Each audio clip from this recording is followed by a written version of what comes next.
আসসালামু আলাইকুম ভিউয়ার্স, কেমন আছেন আপনারা সবাই? আশা করি সবাই ভালো আছেন, সুস্থ আছেন। ভিউয়ার্স, আমরা আজকে চতুর্ভুজ ও সামান্তরিক এর 5 নম্বর ভিডিও। এটি মূলত ম্যাথ 3 এর দ্বিতীয় অধ্যায়। এখানে আমরা একটি গুরুত্বপূর্ণ প্রশ্নের সমাধান করব। প্রশ্নটি হচ্ছে, একটি সামান্তরিকের কর্ণের দৈর্ঘ্য 75 সেন্টিমিটার। ওকে ফাইন, একটা সামান্তরিকের একটা কর্ণ দিয়েছে 75 সেন্টিমিটার, এবং এখানে যে বিষয়টা সবচেয়ে কনফিউশনাল সেইটা একটু ক্লিয়ার করব আমি। একটা সামান্তরিকের কর্ণ থাকে দুইটা, একটা হয় বড়, একটা হয় ছোট। এখন এখানে যে 75 সেন্টিমিটার কর্ণটা দিয়েছে, এটা বড় না ছোট, মানে এটা কিন্তু একটা কনফিউশন, বড়টা নাকি ছোটটা। তো দেখি আমরা এটা কিভাবে বুঝবো যেটা বড় না ছোট, সেটা আমরা দেখব। তো যাই হোক, এর পরের অংশটা পড়ে দেখি। তো কর্ণের দৈর্ঘ্য দিয়েছে 75 সেন্টিমিটার এবং এর দুটি সন্নিহিত বাহুর দৈর্ঘ্য, একটি হচ্ছে 44 সেন্টিমিটার এবং অপরটি হচ্ছে 35 সেন্টিমিটার। সামান্তরিকটির ক্ষেত্রফল নির্ণয় করো। তো আমরা চিত্র একটু অঙ্কন করে দেখার চেষ্টা করি। আমরা একটা সামান্তরিক নিলাম, ছোট করেই নিচ্ছি আমি। ওকে, এটা মনে করি আমাদের আলোচ্য সামান্তরিকটা। এখন এর কর্ণ নিয়ে কনফিউশন আছে, আসলে কর্ণ কোনটা 75, এইটা নাকি এইটা, এটা নিয়ে একটা কনফিউশন আছে। সেই ক্ষেত্রে আমি বলবো যে আগে বাহুগুলো আপনি ঠিক করেন।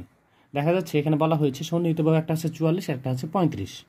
তো সন্নিহিত মানে আমি তো এর আগেও অন্যান্য ভিডিওতে বলেছিলাম, সন্নিহিত মানে হচ্ছে একই বিন্দু থেকে উৎপন্ন বাহুগুলোকে বলা হবে সন্নিহিত বাহু। তাহলে এখানে এই বিন্দু থেকে যদি উৎপন্ন দুটা বাহু আমরা কল্পনা করি, তাহলে এইটা একটা, এইটা একটা, তাহলে এইটার মান ধরে নিলাম আমরা 44, যেহেতু এটা একটু বড়, আর এটা নিলাম আমরা 35। তো আমরা জানি এটা 44 হলে এটাও 44, বলার অপেক্ষা রাখে না, আর এটা 35 হলে এটাও 35, এটাও বলার অপেক্ষা রাখে না। এখন বিষয় হলো যে কর্ণ কোনটা। তো সেই জন্য আমি যেটা বলবো, আপনার যে কর্ণের মানটা দিয়েছে সেই মানটা আপনার বাহু দুটার চাইতে যদি বড় হয় তাহলে অবশ্যই সেটা বড় কর্ণ, আর যদি বাহু দুটার একটার চাইতেও ছোট হয় বা দুইটার চাইতেই ছোট হয় সেই ক্ষেত্রে মনে রাখবেন তাহলে সেটা হচ্ছে ছোট কর্ণ। তো এখানে দেখা যাচ্ছে আমার বাহু দুটো আছে, একটা 35 একটা 44, বাট কর্ণের মান দিয়েছে 75, ফলে এটা অবশ্যই বড় কর্ণ। যদি আমার ছোট কর্ণটা হতে চাইতো তাহলে সেটা অবশ্যই 44 কিংবা 44 এবং 35 দুটারই ছোট হতে হতো। তো যেহেতু এই মানটা দুটারই বড়, সেহেতু এইটা হচ্ছে 75। এখন আমার কাছে চেয়েছে এই সামান্তরিকটার ক্ষেত্রফল। ভাইয়া, সন্নিহিত বাহু দিয়ে কিন্তু সামান্তরিকের ক্ষেত্রফল বের করা যায় না, কিংবা একটা কর্ণ দিয়েও কিন্তু বের করা যায় না। সামান্তরিকের যে ক্ষেত্রফলের সূত্রগুলো আমরা দেখেছিলাম, একটা হচ্ছে সন্নিহিত বাহু এবং তাদের অন্তর্ভুক্ত কোণ, দুটো সন্নিহিত বাহু থাকবে এবং তাদের অন্তর্ভুক্ত কোণ লাগবে। কিন্তু ভিউয়ার্স, এখানে এই যে এই মধ্যবর্তী কোণটা বের করার মতো কোনো ক্লুই এখানে নেই, মানে আমরা সেই কোণটা কিন্তু বের করতে পারবো না। যদি কোণটা বের করতে পারতাম তাহলে আমরা এ বি সাইন থিটা এই সূত্রটি ইউজ করে এই সামান্তরিকটার ক্ষেত্রফল বের করতাম। যেহেতু সেটা সম্ভব না, করব না। তাহলে আমরা এইবার দেখি কর্ণ দিয়ে কিন্তু সূত্র রয়েছে। কর্ণ দিয়ে যদি আমরা সূত্র করতে চাই তাহলে সেই ক্ষেত্রে আমাকে যেটা লাগবে, কর্ণ সংক্রান্ত সূত্র হচ্ছে ডিপি, অর্থাৎ কর্ণ গুণন অফসেট। একটা অফসেট লাগবে। অফসেট মানে এই যে এই বিন্দু থেকে এই কর্ণের উপর লম্ব, বা এই বিন্দু থেকে এই কর্ণের উপর লম্ব, এইভাবে, হ্যাঁ, যে কোনো একটা অফসেট হলে বের করা যেত। কিন্তু সেটাও আমরা বের করতে পারবো না, কারণ এই লম্ব দূরত্বটা আমরা কোথায় পাবো, কিভাবে বের করবো, কোনো ওয়ে নাই। এরপরে আসেন, আপনি যেটা করতে পারেন, ভূমি গুণন উচ্চতা। উচ্চতা মানে এই সমান্তরাল বাহুদ্বয়ের দূরত্ব। এইটা বের করা যেতে পারে একটা বিশেষ পদ্ধতিতে, যেমন এই বাহুটাকে বাড়ায় নিয়ে যদি আপনি এটা লম্বটা নেন, টেনে একটু ক্যালকুলেশন করার চেষ্টা করেন, কিংবা এই ত্রিভুজটার ক্ষেত্রফল বের করে আপনি যদি ওই যে হাফ গুণন ভূমি গুণন উচ্চতা দিয়ে এই ত্রিভুজটার উচ্চতা যত, এই উচ্চতাটাও কিন্তু তত, ফলে সেটা করতে পারেন, তবে সেটা বেশি জটিল হবে। আমরা সেই সূত্রেও যাব না, এটা আমরা বিশেষ একটা পদ্ধতিতে করব। দেখেন, একটা কর্ণ একটা সামান্তরিককে তো সমান দুই ভাগে বিভক্ত করে, এটা আমরা জানি, কিন্তু যে একটা কর্ণ একটা সামান্তরিককে সমান দুইটি ত্রিভুজে বিভক্ত করে। তাহলে আমরা যদি কোনোভাবে এই একটা ত্রিভুজের ক্ষেত্রফল কিংবা এই একটা ত্রিভুজের ক্ষেত্রফল বের করতে পারি আর সেটাকে দ্বিগুণ করতে পারি, তাহলে কিন্তু এই সামান্তরিকের ক্ষেত্রফলটা চলে আসে। তাহলে আমার কিন্তু ওদের মানে সামান্তরিকের যে মূল সূত্রগুলো রয়েছে সেটা দিয়ে হিসেব না করলে আমার চলবে। আমি যদি বাইপাস ওয়ের মাধ্যমে যাই তা আমাকে কে বাধা দেবে? আমি যদি ত্রিভুজের ক্ষেত্রফলের সূত্রের মাধ্যমে এই সামান্তরিকের ক্ষেত্রফল বের করি, কেউ তো আমাকে আটকাচ্ছে না। তা আমরা সেইটাই করার চেষ্টা করব। এইভাবে আপনাকে আসলে ভিন্নভাবে বিভিন্নভাবে চিন্তা করতে হবে। একটা সমস্যা যখন আপনি পড়বেন সেখান থেকে কিভাবে আপনি উদ্ধার হবেন সেটা নিয়ে আপনাকে চিন্তা করতে হবে যে আমাকে কি দিয়েছে, আমি কোন কোন পথ অবলম্বন করতে পারি বা সূত্র প্রয়োগ করতে পারি, কিংবা আমার আরও কোনো সহজ রাস্তা রয়েছে কি না।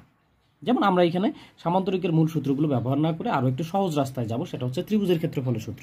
তো আমরা জানি একটা ত্রিভুজের, দেখেন এই ত্রিভুজটার কথা কল্পনা করেন, এখানে এই বাহুটা দেওয়া আছে, এই বাহুটা দেওয়া আছে, এই বাহুটা দেওয়া আছে। তাহলে একটা ত্রিভুজের 3 বাহু দেওয়া থাকলে আমরা এস এর সূত্র দিয়ে কিন্তু ক্ষেত্রফল বের করতে পারি।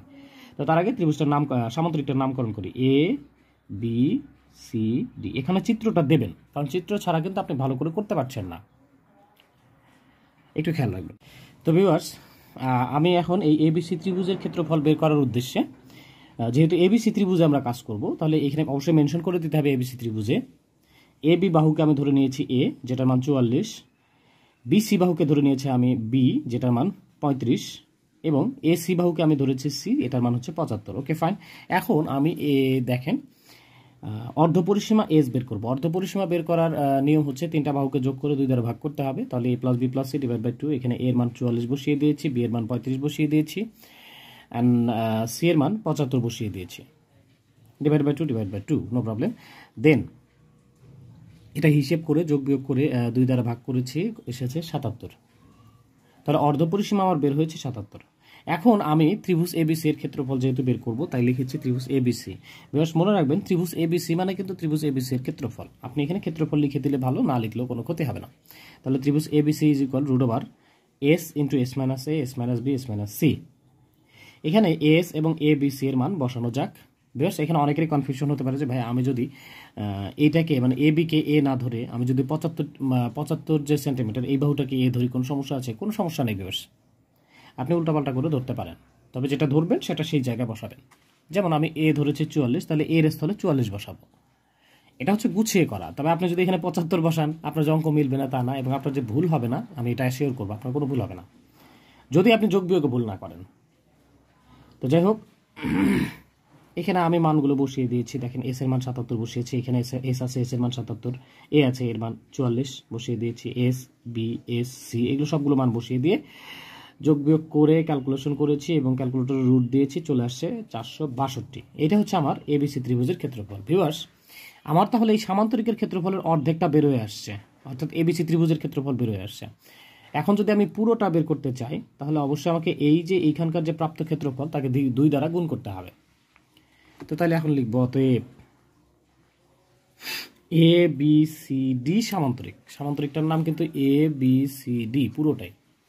এ বি সি শুধুমাত্র ত্রিভুজ ছিল। এ বি সি ডি সামান্তরিকের ক্ষেত্রফল ইকুয়াল 2 গুণন 462। যেহেতু এটা ক্ষেত্রফল, তাহলে বর্গ, সেন্টিমিটার ছিল তাই সেন্টিমিটার, আর এটাও যেহেতু ক্ষেত্রফল তাহলে এটা হচ্ছে বর্গ সেমি, ব্যাস।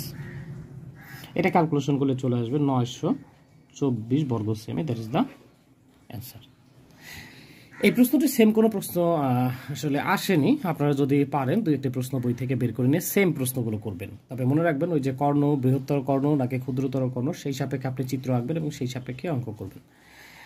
এখানে বৃহত্তর কর্ণ ক্ষুদ্রতর কর্ণ করলে কোনো সমস্যা নেই। আমি যদি এখানে ভুল করে বা ভুলবশত এই 75টা এই বরাবর এঁকে নিতাম, তাহলেও কিন্তু আমার অ্যান্সার, আমি এই 75 যে কর্ণটা, মানে কর্ণটা যদি আমি এই বরাবর না এঁকে এই বরাবর এঁকে নিয়ে অঙ্ক করতাম, তবু কিন্তু আমার অ্যান্সার সেম আসতো। কিন্তু সেটা একটু দৃষ্টিকটু লাগতো যে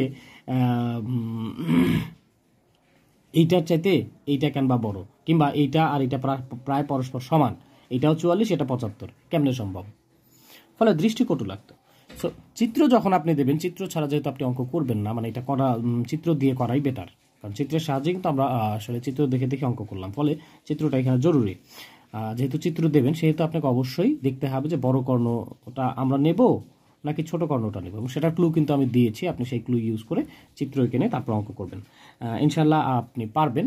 আর যদি বলেন যে ভাইয়া যেহেতু অন্য অঙ্ক আসে না, তাহলে করবো কেন, করার দরকার না, আপনি এইটা করেন। এখন তারা যদি সামান্য মান চেঞ্জ করে দেয়, আপনি যদি এইটা পারেন, তাহলে ওইটা কেন পারবেন না? আপনি তো অবশ্যই যোগ বিয়োগ গুণ ভাগ পারেন।